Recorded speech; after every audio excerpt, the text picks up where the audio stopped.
We're Susan and Mel Finlay, National Directors of Nation at Prayer. This month, as we explore Canada and talk with leaders from sea to sea to sea, we are also learning more about the founding peoples and discovering how each one of us can impact our nation through prayer. Today, we're talking with Terry Audla, President of the Inuit, Tapiriit, Kanatami. Thank you for joining us, President Audla. Congratulations on your recent election. Thank you. A while ago, your organization commissioned an Ipsos Reid survey to find out what Canadians know about the Arctic and the Inuit people. Respondents scored an average grade of C on what you humorously refer to as the North Pole. We'd like to see those scores go up. What are 2 or 3 things that you most want Canadians to know about the Inuit and your contribution to Canada? Well, the North Pole was to highlight the 2010 as the year of the Inuit, to bring profile and attention to our issues. At that National Inuit Organization, we are always finding ways of letting our fellow Canadians know about what we're facing in the Arctic.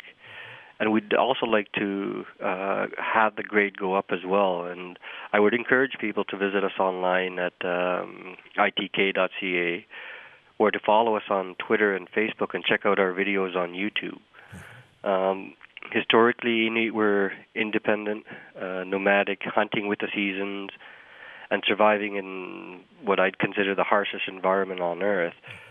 With the arrival of explorers, whalers, fur traders, missionaries, the RCMP, government and permanent settlements, our lives have changed dramatically, and we've had to adapt. But what I want Canadians to know is that we have signed modern treaties with the Crown, known as the Comprehensive Land Claim Agreements.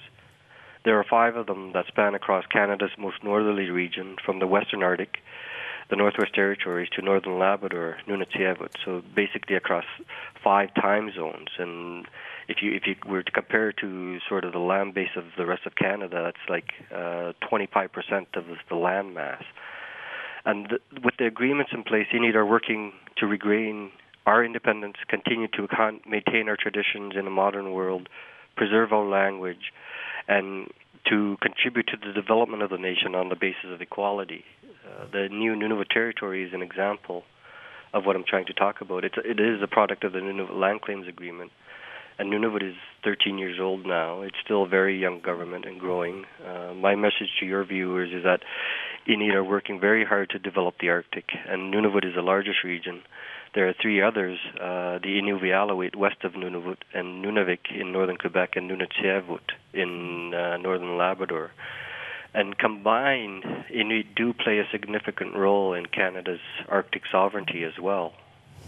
You've certainly outlined some of the challenges as well as the developments. What are the key challenges facing you as leader, and challenges for those who are leaders for the Inuit? The Inuit right now in the Arctic, the focus is for the resource development, renewable and non-renewable, sovereignty, global warming, the opening up of the Northwest Passage, the receding of the ice.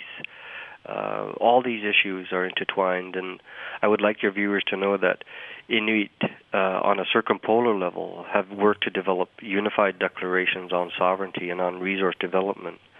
And Inuit do reside around the Arctic Circle and face these similar challenges. And we want to work with governments and with private corporations to ensure the Arctic and its resources are developed in a sustainable and responsible manner, and further so that Inuit take part in the development of the resources and the assertion of Canadian sovereignty in the Arctic. I mean, closely linked with the issue of resource development in the Arctic is ensuring the majority of our population get a good education, finish high school, go on to post-secondary education. And those are one of the main challenges. I mean, there's social issues as well. The suicide rate is 11 times the national average. Tuberculosis has come back to our communities, and the rates are many times higher than the national average.